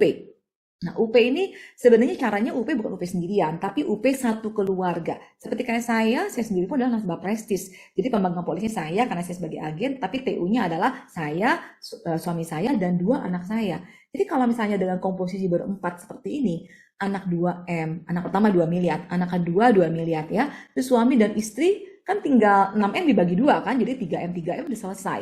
Nah, jadi itu yang saya lakukan kepada klien-klien saya lihat portfolio mereka, saya bilang gitu kan, tentang ini loh ada program PCB, saya tawarkan dulu buat anak-anak, karena anak-anak murah ya, anak-anak udah dapat 2M, karena kan limit buat anak-anak kan max di 2M kan, ya udah setelah 2M udah 4M, saya tinggal bilang buat ayah dan ibunya itu untuk menggenapi, untuk akhirnya total bisa nge 10M. Nah, saya akhirnya menolong klien-klien saya untuk akhirnya menjadi nasabah prestis. Beberapa berhasil, beberapa kagak ya. Kalaupun dia yang tidak berhasil mencapai prestis, artinya cuma nyampe setengah prestis atau 3/4 prestis, that's okay. At least mereka tahu gitu kan, bahwa nanti ke depannya kalau mereka akhirnya menambah lagi, mereka bisa loh menjadi nasabah prestis. Nah, saya percaya teman-teman di luar sana, banyak orang-orang yang menjadi nasabah prioritas di bank-bank. Ya, jadi teman-teman bisa cek nasabah-nasabah teman-teman, mereka apakah nasabah prioritas di bank? Kalau mereka adalah nasabah prioritas di bank, artinya mereka punya saldo di atas 500 juta. Kenapa? Mereka nggak bisa punya saldo di kita 500 juta, ya kan? Kenapa mereka nggak bisa punya premi di kita 500 juta? Jadi itu yang menjadi satu mindsetnya saya, bahwa di luar sana itu banyak orang-orang yang bisa kita prestiskan. Itu caranya saya ya. Nah, terus kemudian sekarang ada GBR underwriting. Teman-teman udah lihat ya, itu GBR itu luar biasa banget gitu. Kenapa? Karena akhirnya perlindungannya itu jadi lebih besar. Contohnya kayak di dalam usia tadinya ya, kayak di saya nih ya, di usia 46-50 yang cuma 1,6 itu untuk elit ya, jadi naik jadi 2 miliar. Yang tadi 1,2 jadi naik ke 1,6 ya. Jadi itu menolong kita untuk menjadi bisa closing lebih besar lagi. Tapi teman-teman ya, sekali lagi ya, kalau antara GBR underwriting sama prestis itu jauh lebih tinggi. Karena kalau misalnya untuk usia-usia yang udah lebih 45 and above, prestis itu bisa kasih sampai 7 miliar non medical check up. Jadi ya, kalau mau dibilang GBR underwriting itu adalah step pertamanya, tapi kalau dia punya kemampuan, teman-teman langsung dorong dia untuk ke prestis karena langsung kebuka gitu kan ya, untuk dia bisa punya closingan. Nah, itu yang saya lakukan teman-teman, saya memprestiskan klien-klien saya. Kemudian nah ini saya dengar ini ya waktu saya mendapatkan podcast dari salah satu podcast yang dari Indonesia. Dikatakan gini, you won't miss 100 shots you don't take. Maksudnya apa? Kalau teman-teman main panah-panahan gitu ya, menembak gitu kan ya. Setiap kali kita tembak, apakah pasti akan nyampe? Enggak, ada yang jatuh. Terus ada juga yang misalnya jatuhnya di sampingnya, enggak di dalam hit target ya kan ya, ada yang di sampingnya. Ya kan? Jadi kalau kamu tembak 100, kira-kira berapa kira-kira yang akan masuk ke dalam target? Ya mungkin bisa diantaranya 10. Nah, itu sama dengan prospecting, teman-teman. Kalau misalnya kamu menembak, ibaratnya kamu melemparkan anak panah kamu, ada yang meleset, ada yang kena, ada yang meleset, ada yang kena. Tapi masalahnya, kalau kamu nggak pernah juga melemparkan anak panah kamu, ya kamu juga nggak akan pernah miss the target. Jadi ini yang memberikan pada saya satu pemahaman, iya juga ya, you will miss 100 shots you don't take. Kalau nggak pernah ngambil ya, jadi saya bisa bertanya sama agen-agen saya gitu ya, saya nggak ada closingan. Saya tanya, pertanyaannya adalah, kamu selama ini udah berapa banyak prospek gitu kan ya. Kalau misalnya nggak ada prospeknya ya memang nggak akan pernah ada closingan sih gitu kan. Dan kalau misalnya prospeknya cuma 1, ya gimana ya, kalau kayak misalnya kamu cuma melemparkan anak panah 1, terus kamu berharap itu hit the target gitu, mimpi banget gitu kan. Jadi yang saya lakukan teman-teman adalah saya melakukan pantauan terhadap final sprint saya. Seperti misalkan saya kan kurang 1 miliar kan, dari mana nih angka 1M-nya? Nah, kita mesti lihat bagaimana caranya kita bisa mengenerate angka 1 miliar ini. Kalau bahasa saya, kalau teman-teman targetnya berapa kan? Apa yang dari mana? Karena kalau misalnya cuman prospek, tapi nggak tahu dari mana dan kemudian kamu nggak ada pantauannya. Maka saya membuat tabel seperti ini teman-teman. Jadi saya buatkan tabel, ini tabel sederhana aja di Excel, namanya saya tutup ya, kemudian tanggal saya open case-nya, preminya berapa, produk yang ditawarkan, dan kemudian note-nya apa. Ya kan? Jadi saya bisa punya tracking nih, saya sudah open case kepada si A, si B, si C, berapa preminya. Terus apa yang menjadi note-nya? Ada yang bilang nanti mau diskus sama suami, ada yang atau sama istri, ada yang nanti ketemuan lagi 2 minggu lagi, ada yang masih bilang mau namanya masih sakit ya, dia masih belum sempat nge-review dan sebagainya, itu berbagai macam alasan kan ya. Nah, waktu saya akhirnya mendaftarkan, melist down open case yang saya buat, dan saya hitung kan, ini adalah potensi preminya, jadi premi yang sudah pernah saya offer kan ke mereka kan ya. Dan memang kalau di sini teman-teman lihat ini produk yang saya tawarkan kebanyakan adalah mostly PCB 88 gitu, teman-teman. Karena saya punya belief banget terhadap PCB 88 is the best product ya. Kalau teman-teman syariah ya teman-teman harusnya ke PKKS kan dan juga bercinta. Tapi apapun produknya that's okay gitu teman-teman, nggak masalah. Nah, jadi dari sini saya melihat aku punya potensi premi 1,1. Sedangkan aku kurang targetnya 1.095 juta. Nah, kan saya juga harus waras ya. Mana mungkin sih semuanya akan closing, bener nggak? Semua open case saya apakah 100% closing seperti kayak tadi tuh, kita menembakkan anak panah, apakah iya semuanya akan 8-8-nya akan hit the target? Nonsense teman-teman. Jadi saya juga dari sini tuh saya akhirnya jadi lesson learn-nya saya gini, 50% dari situ aja bisa closing, saya udah happy. Atau paling maksimal 70%. Nah, dengan begitu akhirnya saya jadi aware, oh berarti kalau itu saya mesti open case lagi nih. Nggak bisa saya mengadakan cuma 8 ini. Kalau saya cuma mengadakan 8 ini, separuhnya gugur, saya nggak nyampe dong TOT saya. Nah, karena itu saya open case lagi, dan open case lagi. Jadi pantauan ini tuh mendorong saya untuk akhirnya saya tahu sampai di mana. Ya kan, berapa shoots yang sudah saya lakukan gitu kan. Karena you won't miss the 100 shoots you don't take. Jadi ini yang saya lakukan juga kepada tim saya, mereka masih mau kurang berapa? 400 juta lagi menuju ke MDRT, 200 juta lagi menjadi MDRT. Pertanyaannya, saya mau lihat dulu nih, pantauan kamu berapa? Saya bikin, mereka juga bikin, saya minta mereka untuk kasih ke saya. Jadi saya bisa pantau kan. Loh, kamu kan cuma 2 prospeknya. Loh, kamu kan cuma 3 orang prospeknya. Terus kamu mengharapkan kamu bisa mencapai MDRT kamu dengan 3 case gitu ya. Ya astaga, saya sendiri itu 1 tahun 40 case ya kalau teman-teman untuk MDRT. Jadi dalam hal ini teman-teman juga harus bisa realistis ya. Kamu set the target, tapi kamu juga realistis juga effort kamu sampai sejauh mana. Jadi pantauan inilah yang akhirnya menolong kita itu untuk bisa tahu nih nanti yang akan harus saya follow up siapa-siapa saja. Ini dia tinggal counting days ya. Nah, di dalam beberapa yang 8 ini saya juga udah tambahin lagi tabelnya, tapi ini kan belum ke-update ya teman-teman ya. Jadi sudah ada beberapa yang mengatakan oke, besok saya dapat janji temu kan hari Sabtu kan tanggal 3 nih. Yang tanggal 3 oke, ada yang bilang oke tanggal 4. Ada yang bilang oke minggu depan gitu kan tanggal 8. Jadi saya udah dapatin appointment untuk follow up. Saya jarang sekali itu closing on the spot, sangat jarang. Kebanyakan itu adalah harus di follow up. Nah, oleh karena itu menabur sekarang teman-teman. Karena apa? Karena dari kita open case aja buat dapetin lagi appointment kedua paling cepat 1 minggu. Kadang-kadang delay 2 minggu, kadang-kadang delay 1 bulan gitu kan ya. Dan oleh karena itu teman-teman bekerjalah selagi masih siang ya. Jadi kita harus bekerja semaksimal mungkin mumpung masih awal Desember. Kalau ini semua terjadi udah sampai udah di dalam Desember baru teman-teman open case, teman-teman sudah terlambat ya.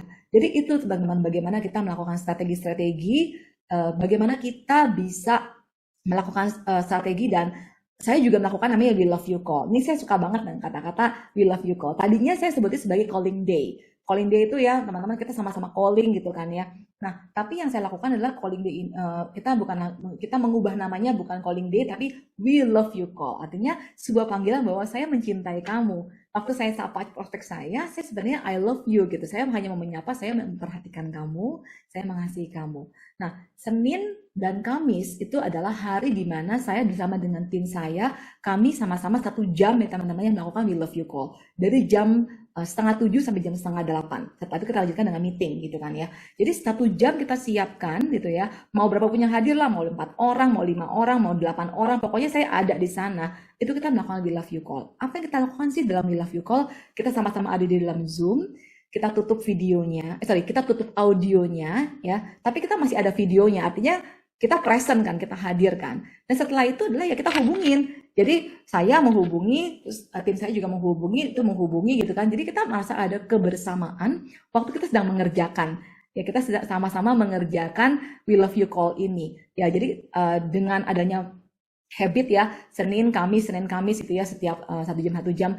Akhirnya saya juga lebih terbiasa untuk akhirnya apa? Menghubungi orang, sekedar ulang tahun kah atau apa dah, atau gagal debat. Jadi kadang-kadang hal seperti itu menjadi sebuah pemicu untuk kita bisa connect lagi dengan calon-calon klien kita. Nah, teman-teman, jadi kalau saya simpulkan ya, apa sih yang bisa kita lakukan di dalam masa-masa seperti ini? Itu dua hal. Yang pertama adalah mindsetnya kamu harus bisa punya satu semangat, tetap semangat ya teman-teman ya.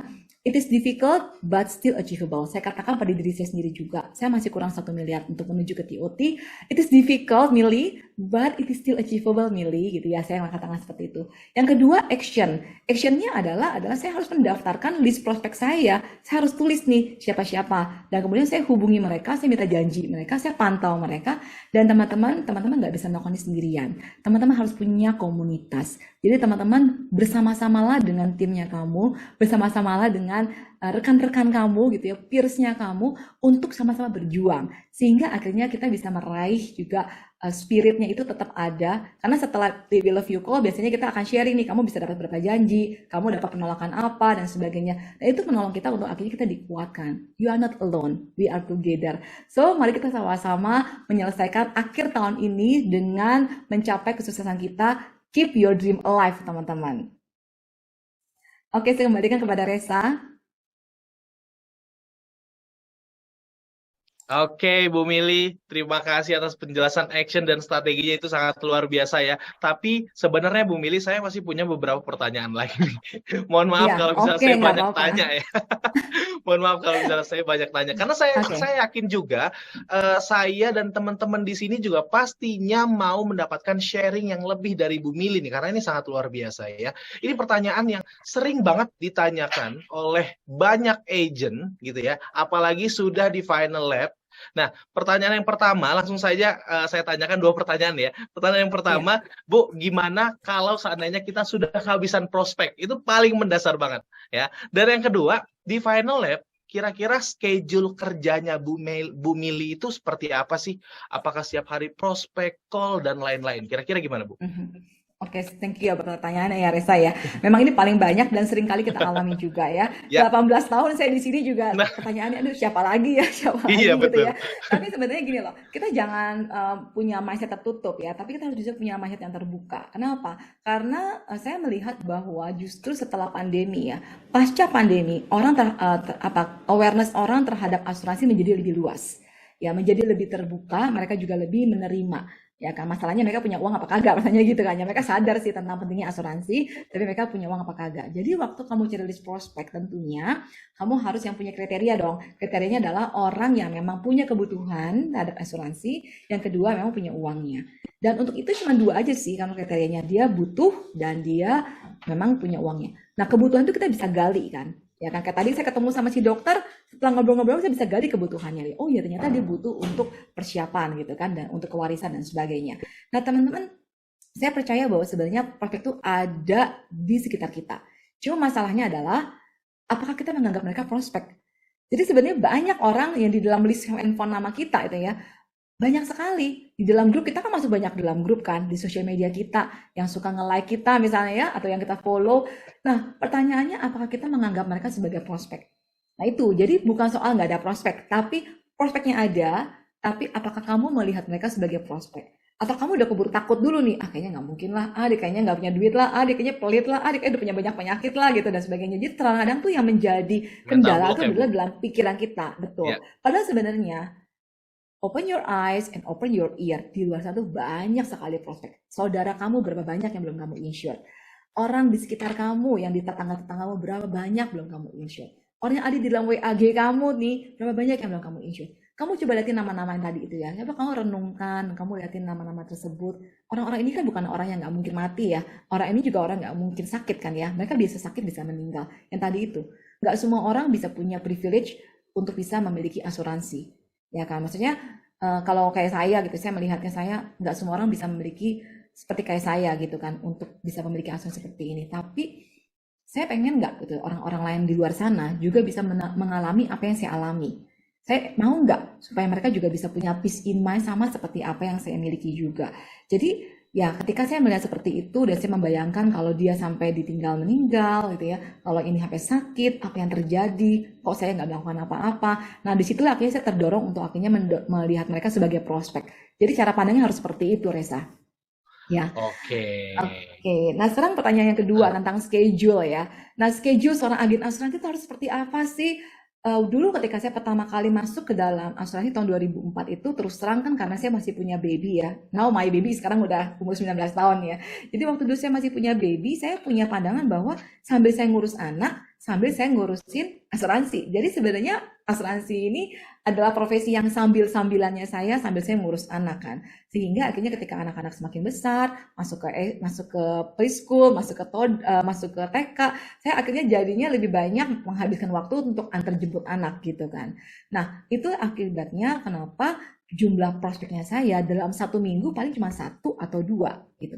Tapi sejak saya itu mengenal MDRT dan akhirnya saya achieve MDRT dan kenapa bisa konsisten seperti itu karena saya punya pola gitu Reza. Pola saya adalah setiap hari saya minimal harus ketemu dengan 2 orang. Dulu fisik ya, dulu fisik.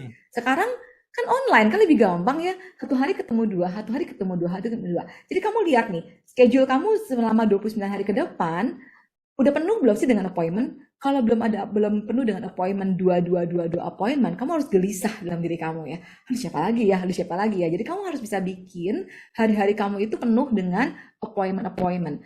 Nah, sekarang kita masuk nih ke dalam masa-masa hybrid ya. Kalau dulu kan fisik semuanya. Lalu 2020, 2021 online semua.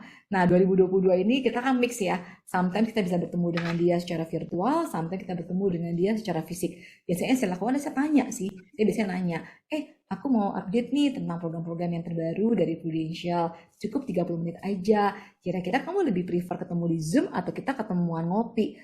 Kebanyakan mereka bilang apa? Zoom aja, Mil. Oh ya sudahlah, itu juga yang gue harapkan sih sebenarnya karena aku juga lebih prefer dengan Zoom. Tapi kalau dia bilang datang aja Mil ke rumah, oh ya sudah saya datang lah gitu. Karena saya menghormati kan. Ada orang-orang yang memang tuh suka dengan apa ya ditemui gitu. Terutama kalau untuk agak-agak tua ya, mereka tuh suka gitu. Kalau udah ke rumahnya, saya mesti bawain buah segala macam. Memang sih teman-teman kontak secara fisik itu, maksudnya secara kita tuh face to face dengan calon nasabah itu memang memberikan apa yang namanya satu nuansa berbeda ya. Kayak waktu itu saya bilang sama dia, saya mau sharing nih 30 menit aja di Zoom.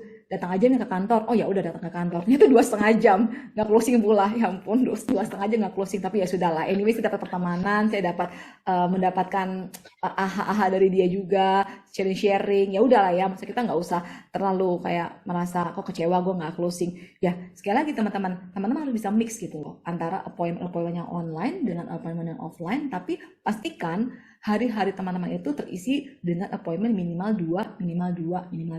Dan itu kalau kita bisa konsisten gitu kan, apalagi kalau sekarang ya, kalau bisa 3 gitu kan, dan itu dimungkinkan kalau kita Zoom teman-teman. Jadi kira-kira schedule kerja saya sih seperti itu ya Reza ya, memenuhi hari-hari dengan appointment memang pasti, bahkan weekend pun Harus ya, juga. Harus ya. Jadi berbicara Harus. angka closing itu sebenarnya di nomor sekian. Yang pertama kali harus kita lakukan itu adalah appointment-nya dulu sama siapa dan kapan. Benar ya, Bu ya? Iya, betul. Jadi jangan Iya. harapkan bulan ini mau closing berapa, mau closing ratusan juta, tapi appointment-nya belum ada. Nah, itu yang salah gitu ya, Bu Mili ya. Dan tentunya Bapak Ibu jangan khawatir karena sebenarnya dimanapun itu prospek kita itu sebenarnya ada di mana-mana. Coba cek kontak Anda semuanya, cek kira-kira nasabah mana yang belum, keluarga-keluarga yang belum Anda prospek gitu ya. Pasti sebenarnya mereka itu banyak sekali dan ada di mana-mana. Jadi jangan khawatir. Harusnya seperti itu Bu Mili ya. Nah, Bu Mili, terima kasih atas sesi yang sangat menginspirasi dan sangat menarik tentunya ya. Dan selanjutnya kita akan masuk sesi Q&A ya, karena tadi pertanyaan kan dari saya ya. Oke, iya. Kita belum buka sesi pertanyaan untuk partisipan yang join pada hari ini ya. Oke, saat ini Bu Mili sudah siap untuk menjawab pertanyaan dari Bapak Ibu. Silahkan masukkan pertanyaan di kolom Q&A ya, feature Q&A, silahkan masukkan pertanyaannya. Ini saya sudah ada beberapa pertanyaan yang akan ditanyakan kepada Bu Mili. Sebentar, untuk pertanyaan pertama, nah ini dia. Oke. Selamat pagi Cici Mil. Ini saya bacain ya Bu Mili ya. Oke ya. Bukan saya manggil loh ya. Saya amazed dengan pencapaian Cici Mil untuk sampai di Circle MDRT dan baru saja rilis buku Jejak Langkah Pemenang. Wow, luar biasa ya, rilis buku ya. Habit atau pola yang terbentuk selama puluhan tahun itu bagaimana? Antara selling, recruiting, dan building tim. Bu Mili, kira-kira gimana tuh? Oke, ya. Jadi memang bulan lalu saya baru rilis buku bersama-sama dengan 50 ya. Jadi memang bukunya saya ini adalah gabungan dari 50 orang-orang agen asuransi MDRT ya seluruh Indonesia, bukan cuma di Prudential saja ya teman-teman ya. Judulnya adalah Jejak Langkah Para Pemenang. Backgroundnya tuh macam-macam, ada yang ibu rumah tangga, ada yang direktur, ada yang manajer, ada yang karyawan biasa ya kan. Tapi semuanya tuh mereka bisa sukses mencapai MDRT. Dan itu membuktikan bahwa sebenarnya industri ini sangat luar biasa. Welcome banget apapun profesi kamu sebelumnya. Ya, asalkan kamu punya niat, pasti kamu bisa sukses dan menjadi MDRT gitu kan. Itu memang salah satu message yang memang mau disampaikan. Nah, habit atau pola yang terbentuk itu seperti apa? Habit dan pola pertama-tama sih habit mindset ya. Saya waktu pergi ke annual meeting, itu saya langsung jatuh cinta terhadap MDRT. Kenapa? Karena terus terang sebelum saya mencapai MDRT itu saya agak-agak malu juga sih untuk mengaku diri MDRT, mengaku diri sebagai agen asuransi. Mungkin reason kenapa saya akhirnya pencapaiannya gitu-gitu aja adalah karena saya nggak punya satu keyakinan gitu loh. Mindset saya tuh masih rasa gini, aduh gue malu ya jadi agen asuransi ya, aduh kayaknya gimana ya ngomong sama orang ya, kayaknya udah kepengen tapi nggak bisa keluar gitu dari mulut gitu Resa. Sehingga itu soalnya soal mindset dan belief gitu kan ya. Kayaknya udah ketemu orangnya, duh pengen ngomong tapi kok nggak bisa keluar dari mulut saya gitu kan. Nah berarti kamu punya masalah dengan kamu punya belief kan terhadap profesi ini. Nah, once saya masuk ke MDRT dan saya berangkat ke annual meeting, saya bertemu dengan Norman Levin, Mehdi Fakhrizadeh, gitu, Solomon Hicks, Tony Gordon, mereka tuh udah umur 70 tahun ke atas semuanya. Dan mereka sudah menjadi agen itu dengan sampai sebegitu tuanya kan. Jadi pada waktu itu saya langsung memutuskan dalam diri saya, ini akan menjadi profesi saya seumur hidup. This will be my lifetime profession. Nah, kalau saya mau jadikan ini sebagai my lifetime profession, maka saya harus pastikan saya sukses. Oleh karena itu saya punya mindset bahwa saya harus sukses, saya harus bisa menjadi agen-agen yang di level internasional gitu kan, dan itu memberikan pada saya satu kepedean atau satu keyakinan gitu loh bahwa value daripada bisnis ini ya atau value daripada profesi kita itu memang punya makna yang sangat-sangat mendalam. Nah, itulah yang akhirnya membuat saya habitnya berubah ya sejak 2009. Akhirnya saya memutuskan saya nggak lagi antar jemput anak, di mana saya ngantar aja tapi jemputnya saya pakai antar jemput sehingga saya bisa punya waktu untuk satu hari ketemu 2 orang, dan itu pola yang sampai sekarang ya 14 tahun saya jalani dan itu yang membawa saya untuk bisa konsisten. Saya bisa punya closingan tuh di atas 60-70 case setiap tahunnya gitu kan, itu adalah polanya. Nah terus kalau tadi bicara mengenai gimana sih antara menyeimbangkan antara selling dengan recruiting. Saya sendiri pun jatuh bangun ya teman-teman ya untuk dalam hal selling dan recruiting. Saya juga struggling dengan rekrutmen karena kok kayaknya lebih gampang memimpin diri sendiri daripada memimpin orang lain gitu. Itu pemikiran saya kan. Tapi yang terpenting adalah bagaimana kita tuh bisa punya satu humility untuk belajar lagi. Jadi di dalam pengalaman saya gagal, saya bangkit lagi, saya gagal, saya bangkit lagi. Ya until now sekarang saya bisa punya 12 leader gitu kan ya. Sangat sedikit sih kalau 18 tahun 12 leader ya. Tapi saya punya visi ke depan gitu kan.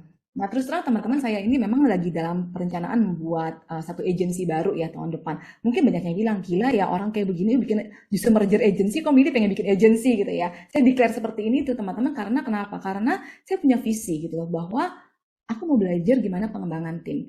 After aku mencapai TOT, after aku bisa menjadi top nasional, after aku juga bisa menjadi finalis sampai ke Asia, saya berpikir kalau misalnya the next 10 years gitu ya, apa sih yang mesti saya lakukan?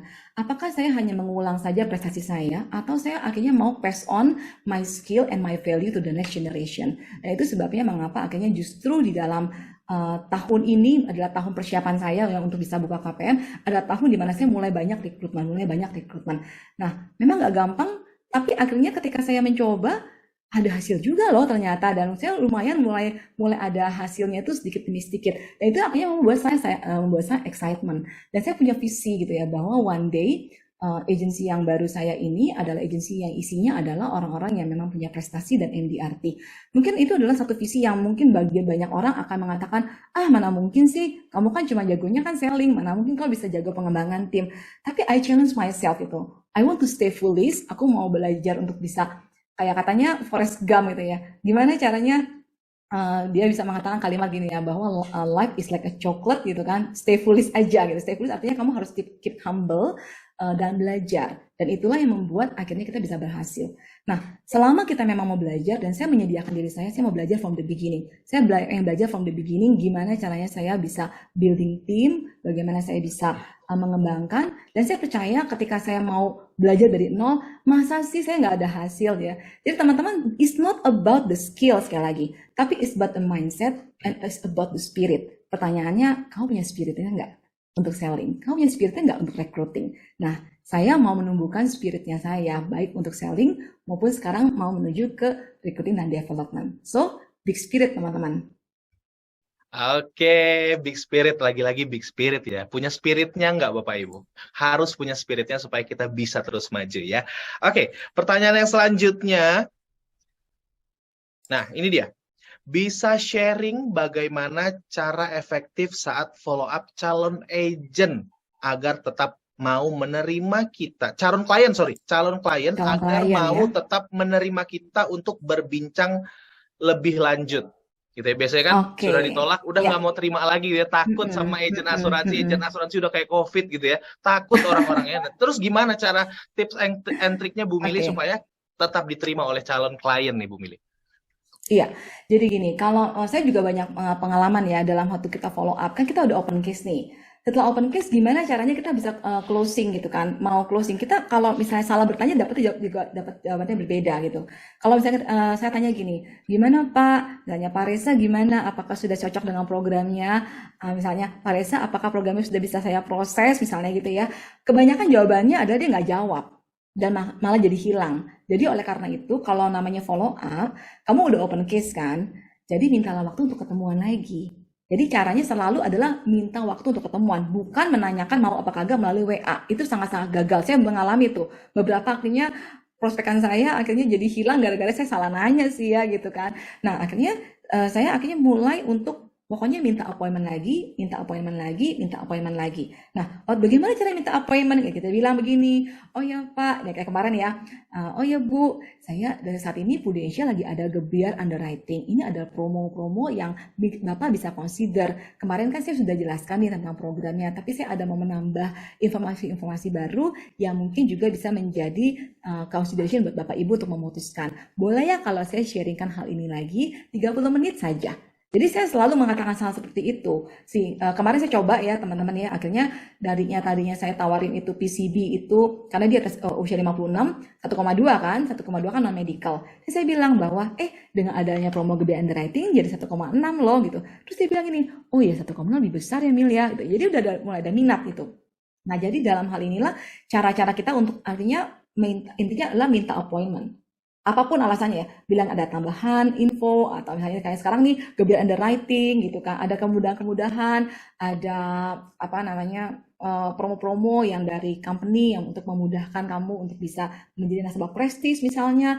Ya whatever, intinya adalah asking appointment. Jangan menanyakan mau atau tidak itu di dalam WA ya, karena itu total di-profiti lah, ibaratnya pasti gagal gitu. Jarang banget akhirnya dia mau. Harus ketemu, nah ketemu lagi, minta appointment lagi, itu namanya closing interview istilahnya.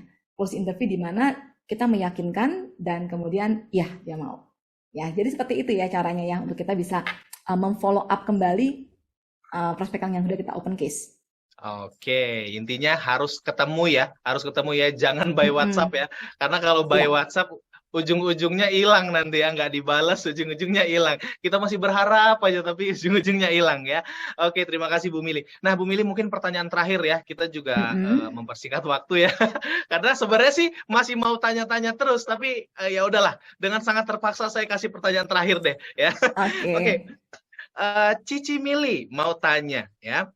Untuk nasabah-nasabah Cici Mili biasanya apakah lebih banyak nasabah referensi atau dari yang lainnya? Atau dari mana lah pertanyaannya gitu ya. Oke. Bagaimana cara Cici Mili minta referensi ke nasabah-nasabah Cici? Oke.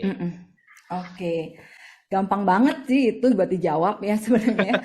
Karena saya memang banyakkan referensi. Terus terang teman-teman, saya banyak sekali referensi. Jadi kalau ditanya, Mili pernah cold call apa kagak?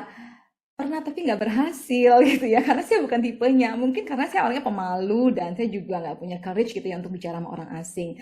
Jadi yang saya lakukan adalah, kekuatan saya adalah saya direferensikan ya. Jadi make yourself to referable. Meskipun kamu nggak minta pun orang bisa mereferensikan diri kamu. Gimana caranya ya? Kamu berprestasi dong ya kan ya. Terus kemarin karena saya juga bikin buku, saya share itu kepada klien-klien saya. Terus kemudian beberapa klien utama saya kirimin bukunya saya gitu. Dan itu kan memberikan pada mereka tuh satu branding. Nah, teman-teman, kamu harus bisa punya sesuatu membuat akhirnya orang mau mereferensikan kamu. Contohnya misalnya, oh karena kamu orangnya tulus, kamu adalah orang yang sangat helpful gitu kan. Karena kamu orangnya reliable, dihubungin nggak ghosting gitu kan, dan sebagainya. Nah, itu dengan sendirinya kamu akan mendapatkan referensi. Saya cukup banyak mendapatkan passive referral, artinya saya nggak ngapa-ngapain, tiba-tiba ada yang bilang, Mil nih ada yang mau, itu saya banyak dapetin. Terus terang saya dapetin hal itu. Mungkin teman-teman nggak seberuntung saya, karena belum sampai 18 tahun sih ya. Nanti kalau udah sampai level kayak saya mungkin bisa. Tapi saya juga minta secara aktif. Nah, gimana caranya minta? Sebenarnya paling gampang adalah minta dari siblingnya. Jadi kemarin saya tanya sama klien saya ini, dia ada minat terhadap PCB 88, terus dia tanya buat papa mamanya bisa nggak? Oh nggak bisa, udah 160, ini kan harusnya bisa maksimal cuma 60 saja usianya. Saya tanya, kamu berapa bersaudara? 2, katanya. Saya sama adik saya. Adik kamu bisa? Dia bilang, mau nggak kalau saya jelasin? Oh nanti saya nanya sama adik saya. Jadi kita tanya dia berapa bersaudara, dan kemudian kita minta referensi dari siblingnya, ya. Atau kalau enggak, kita minta referensi dari orang yang sudah pernah klaim ya. Kayak kemarin ini yang klien saya yang memang habis pasang bypass jantung dan habis 600 juta, maka dia mereferensikan adik-adiknya dia juga untuk ke kita. Jadi minta referensi itu dengan berbagai occasion ya, yang pernah klaim gitu kan ya, yang memang dekat hubungannya sama kita atau apapun juga. Jadi selalu punya reason untuk asking the referral. Even misalnya saya lagi prospek sama dia di Zoom gitu, ya saya tanya aja berapa bersaudara, dan kita bisa prospekin beberapa saudaranya. Yang terpenting adalah pendekatan kamu itu jangan pendekatan mau nge-push orang gitu ya. Orang tuh harus bisa merasa nyaman dengan diri kamu, dia menerima kamu, dan akhirnya ketika dia mereferensikan, ya dia pun nggak malu mereferensikan kamu, tapi dia dengan bangga mereferensikan kamu dan dengan sukarela gitu ya, membawa circle-nya dia itu untuk kepada diri kamu.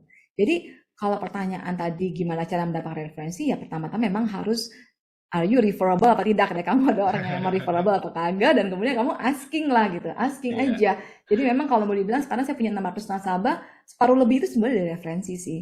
Yang saya sebenarnya nggak mengenal secara langsung, tapi dikenalkan. Jadi bisnis ini memang bisnis hubungan ya, dan memang artinya kalau kamu pengen last long di bisnis ini itu, ya memang harus punya satu integrity, punya satu komitmen, punya satu prestasi, dan itu membuat kamu akhirnya bisa referable. Oke, harus referable dulu ya, baru kita referral. Luar biasa. Baiklah Bu Mili, pertanyaan yang tadi itu adalah akhir dari sesi Q&A kali ini Bapak Ibu ya. Sekali lagi saya ucapkan terima kasih banyak kepada Ibu Miliana atas waktu dan sharingnya yang sangat bermanfaat bagi kita semua tentunya ya. Sesi yang sangat menginspirasi dan pastinya sangat memacu energi kita, semangat Bapak Ibu mitra bisnis agency yang hadir pada acara hari ini ya, untuk menyusun rencana ke depan didukung dengan berbagai inisiatif, produk dan program yang telah dipersiapkan oleh Prudential Indonesia tentunya. Sekali lagi terima kasih ya Bu Mili ya.